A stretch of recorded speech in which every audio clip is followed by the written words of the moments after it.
ఏపీలో ఈ నెల 21 వరకే సెలవులు ప్రకటించడం వెనక జగన్ దురుద్దేశం ఉందని ఏపీ బీజేపీ అధ్యక్షురాలు పురంధేశ్వరి అన్నారు.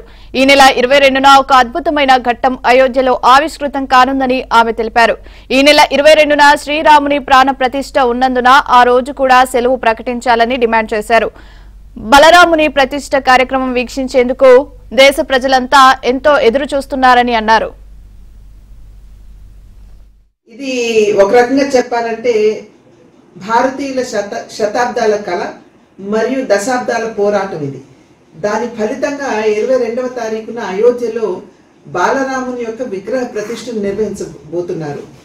ఆ సందర్భంలో ఇవాళ రాష్ట్రంలో చూసుకున్నట్లయితే దురదృష్టకరమైనటువంటి విషయం ఏమిటంటే 21వ తారీఖు వరకు కూడా రాష్ట్ర ప్రభుత్వం ఇవాళ సెలవుల్ని ప్రకటించడం జరిగింది.